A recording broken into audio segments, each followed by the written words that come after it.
पढ़े हैं कि किसी भी बॉडी के स्टेट को चेंज किए हुए बिना यदि टेम्परेचर बदलना चाहते हैं तो उसके लिए जितना हीट चाहिए वो यदि स्पेसिफिक हीट कांस्टेंट होगा ms डेल टी और स्पेसिफिक हीट वेरी करेगा तो summation ms D T.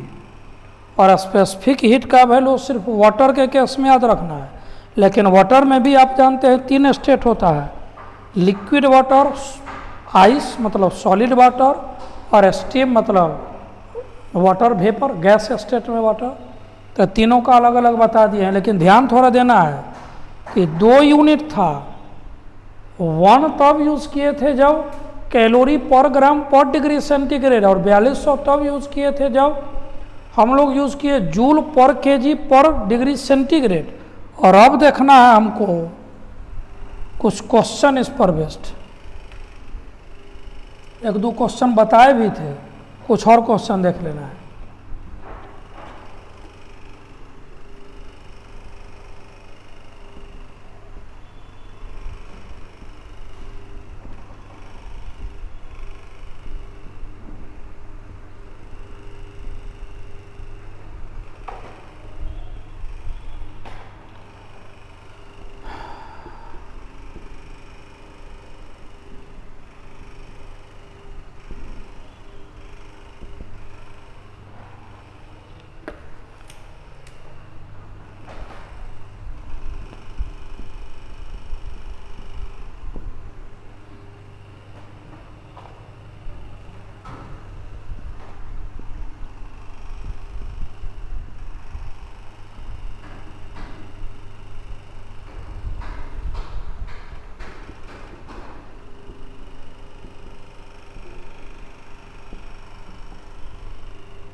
Question देखना है यहाँ पर। क्वेश्चन कहा कि स्पेसिफिक हीट टेम्परेचर के साथ बदल रहा है, बदलेगा तब टेम्परेचर बढ़ाने के लिए हीट का कितना ज़रूरत है बताएं। समेशन ms dt यही कैलकुलेट कर लेना है। m केजी में है और केजी में ही चाहिए 5। s का वैल्यू t+3 dt और 10 to 20। अब आप जानते हैं, गुना कर दीजिए, चाहे इसको बाहर ले आइए। h = मल्टीप्लाई किए 25t + 15 dt, h = 25t dt, 10 20 + 15 dt 10 20।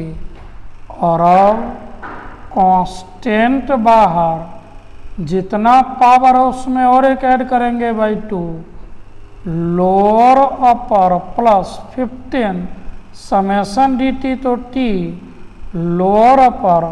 अब आप जानते हैं इसके जगह अपर माइनस लोअर, तो 25 इंटू इसके जगह अपर, तो 20 का स्क्वायर माइनस लोअर 10 का स्क्वायर बाई में 2 और प्लस 15 इसके जगह अपर माइनस लोअर। कैलकुलेट कर लेंगे कि कितना हीट का ज़रूरत है इसके टेम्परेचर को 10 डिग्री से 20 डिग्री तक बढ़ाने में। तो यदि स्पेसिफिक हीट कांस्टेंट रहा तो उस स्थिति में बता दिए कि कैसे हम लोग कैलकुलेट करेंगे। आज यदि स्पेसिफिक हीट टेम्परेचर के साथ वेरी किया तो कैसे कैलकुलेशन करेंगे वो बता दिए।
क्वेश्चन देखना है। क्वेश्चन में क्या क्या कह रहा है यहाँ पर। क्वेश्चन में दिया है कि दो बॉडी का स्पेसिफिक हीट का रेशियो, मतलब S1/S2 दिया है 2/3, और क्वेश्चन है स्पेसिफिक ग्रेविटी का रेशियो। स्पेसिफिक ग्रेविटी का रेशियो डेंसिटी के रेशियो के बराबर होता है, क्योंकि आप जानते हैं specific gravity density by water का डेंसिटी। तो जो स्पेसिफिक ग्रेविटी का रेशियो वही डेंसिटी का रेशियो, तो 1/2 जो स्पेसिफिक ग्रेविटी का रेशियो वही डेंसिटी का रेशियो, वही डेंसिटी का रेशियो है। और कह रहा है सेम हीट दोनों में सप्लाई किया गया, हीट कॉमन है, वॉल्यूम भी कॉमन है। क्वेश्चन कह रहा है टेम्परेचर में जो चेंजिंग होगा दोनों का, उसका रेशियो बताइए। मतलब del T1 by del T2 का वैल्यू पूछ रहा है कि कितना होगा। अब समझिए, पढ़े हैं हम लोग MS डेल T, मतलब मास के जगह वॉल्यूम इंटू डेंसिटी S डेल T। तब तो आप जानते हैं डेल T बराबर H/VdS। अब यहाँ समझिए, H दोनों में सेम है और वॉल्यूम सेम है, तब तो निकला del T1 by del T2। अब तो देख रहे हैं कि डेल T किसके मात्र इन्वर्सली हुआ, DS के। तो del T1 by del 2 inversely है, इसलिए D2S2 बाई D1S1 और del T1 by del T2 बराबर D2 by D1। D2 by D1 उल्टा करके लिख देंगे 2/1, और S2/S1 इसको भी उल्टा कर लिखेंगे 3/2। इस तरह से वैल्यू निकल गया 3:1। क्वेश्चन यही है, देख रहे हैं।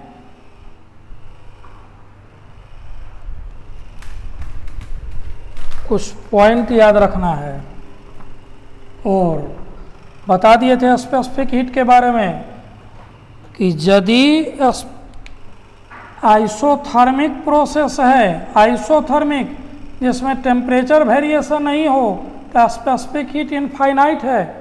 एडियाबैटिक प्रोसेस में स्पेसिफिक हीट 0 है। ये सब याद रखना है। थोड़ा और पॉइंट याद रखना है,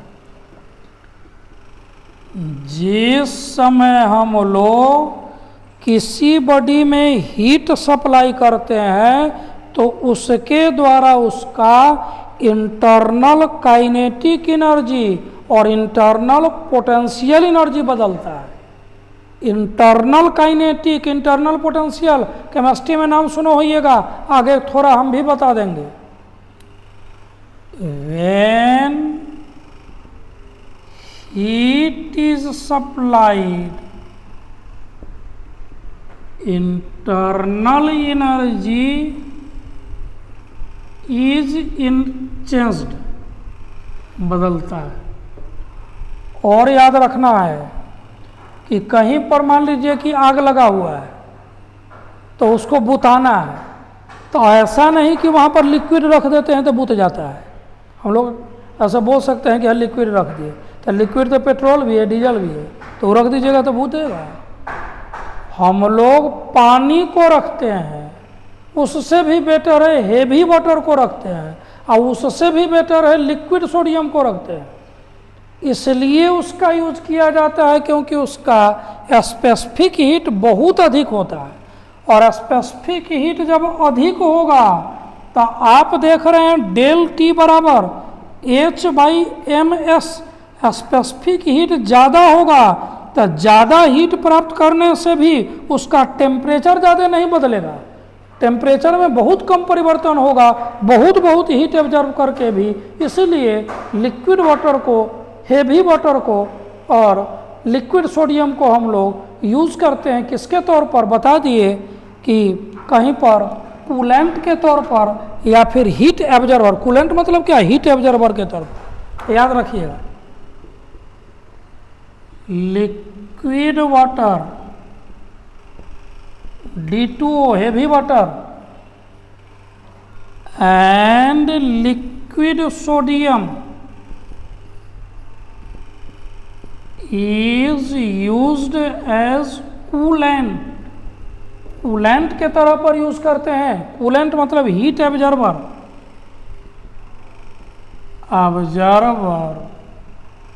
due to their high specific heat, क्योंकि हाई स्पेसिफिक हीट होने से ज़्यादा हीट एब्जॉर्ब करके भी टेम्परेचर अधिक नहीं बदलता है, क्योंकि ज़्यादा हीट एब्जॉर्ब्ड होने पर भी टेम्परेचर अधिक नहीं बदलता है। याद रखना है कि इसका यूज हम लोग क्यों करते हैं, पूछा भी है।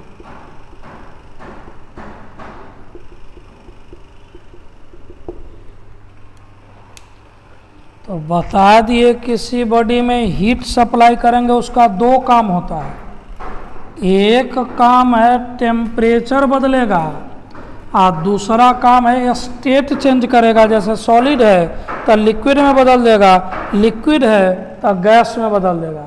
तो टेम्परेचर बदलने के बारे में तो बता दिए कि टेम्परेचर जब बदलेगा तो उसके लिए हीट का कितना एक्सचेंज होगा, उसका ये फॉर्मूला है, या ये वेरिंग है तब समेशन MSDT फॉर्मूला है। लेकिन अब देखना है स्टेट कन्वर्सन के समय कितना हीट एक्सचेंज होता है, उसका क्या फॉर्मूला है। Heat exchange during state conversion, state conversion के समय हीट चेंजिंग का क्या कॉन्सेप्ट है। Heat exchange during state conversion. एक पॉइंट याद रखना है, पहले भी बताए थे कि एक समय में एक काम होता है।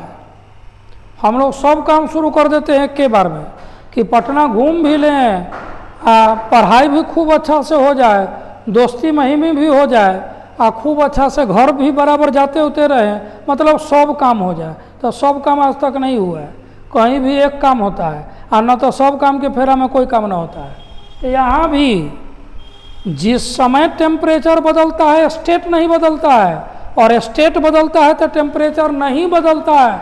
टेम्परेचर नहीं बदला इसका मतलब ये आइसोथर्मिक प्रोसेस है। याद रखना है कि कोई भी स्टेट कन्वर्सन, जैसे बर्फ गलेगा या बर्फ जमेगा फिक्स टेम्परेचर पर, उस समय टेम्परेचर नहीं बदलेगा।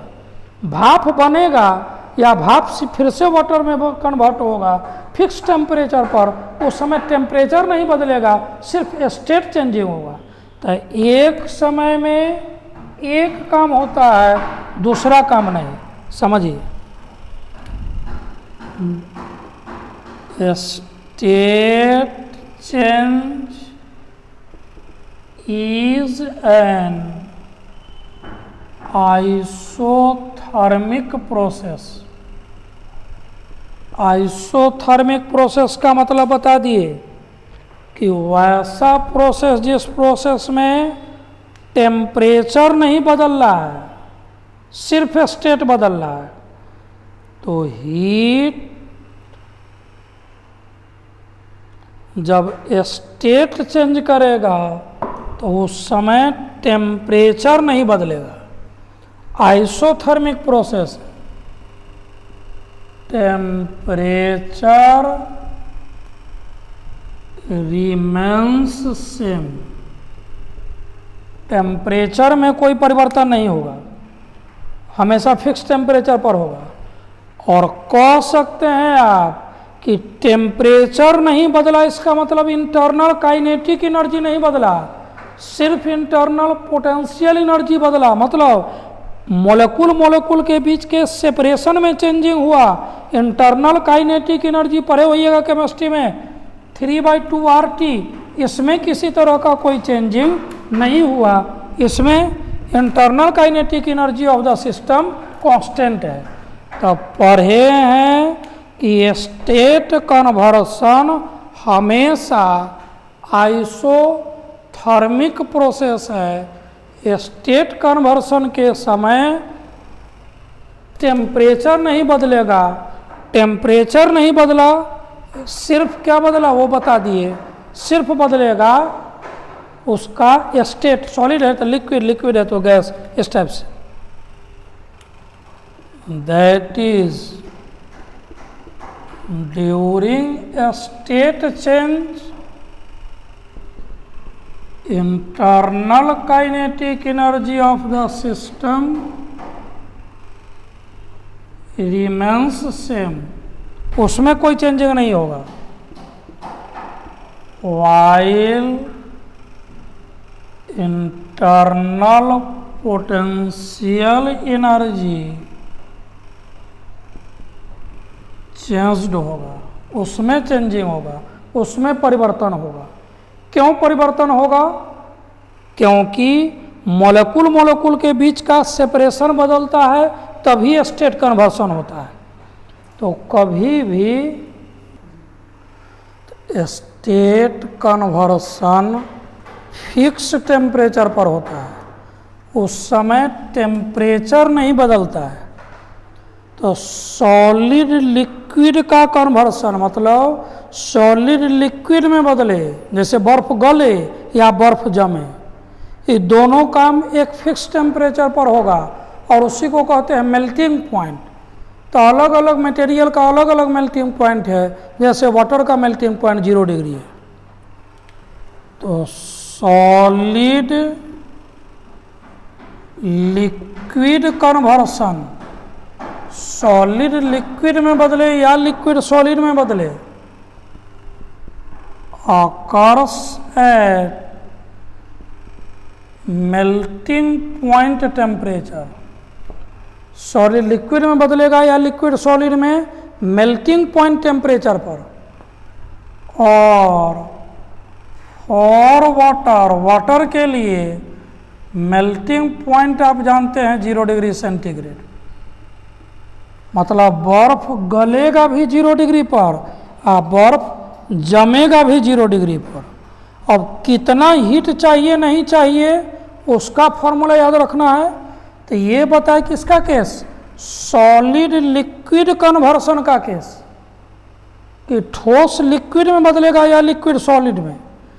इस समय हीट कितना एक्सचेंज होगा उसका फॉर्मूला है MLF, मास और latent heat of fusion. LF को कहते हैं लेटेंट हीट ऑफ फ्यूजन, और लेटेंट हीट ऑफ फ्यूजन का वाटर के केस में वैल्यू होता है, अलग अलग मटेरियल के लिए अलग अलग।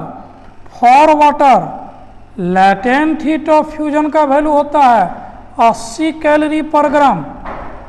तो बताएं स्टेट कन्वर्सन हमेशा फिक्स टेम्परेचर पर होगा, टेम्परेचर उस समय नहीं बदलेगा। जिस समय बर्फ जमेगा या जिस समय बर्फ गलेगा, ये दोनों काम जिस टेम्परेचर पर होगा उसी को टेम्परेचर को कहते हैं मेल्टिंग पॉइंट टेम्परेचर। अलग अलग मटेरियल का अलग अलग है, ये नहीं कि सबका 0 है। अरे 0 डिग्री पर लोहा गलेगा, 0 डिग्री पर प्लास्टिक गलेगा, 0 डिग्री पर वाटर का मेल्टिंग पॉइंट है, और मेल्ट करने के लिए जितना हीट एक्सचेंज होता है उसका फॉर्मूला है MLF, mass latent heat of fusion. मतलब सॉलिड को लिक्विड में बदलना है तो इतना हीट चाहिए, और लिक्विड सॉलिड में बदलेगा तो इतना हीट रिलीज करेगा। नॉर्मल केस है, समझ लीजिए।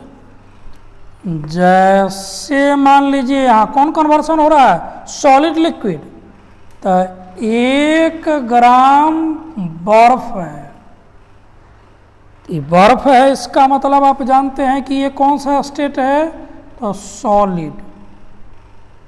और ये बदलेगा यदि, तो मास नहीं बदलेगा, 1 ग्राम ही रहेगा, सिर्फ स्टेट बदल गया। तो जो आइस है वो बदल गया लिक्विड वाटर में, अब लिक्विड स्टेट हो गया।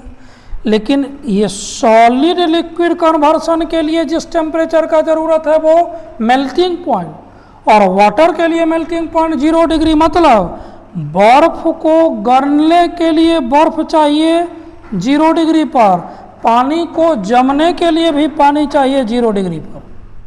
इसी टेम्परेचर को कहते हैं मेल्टिंग पॉइंट। और बर्फ को गलाना है तो 1 ग्राम को गलाने में कितना, 80 कैलोरी, 80 कैलोरी हीट यदि 1 ग्राम बर्फ प्राप्त करे तो यह 1 ग्राम लिक्विड वाटर में बदल जाएगा, टेम्परेचर नहीं बदलेगा, सेम रहेगा।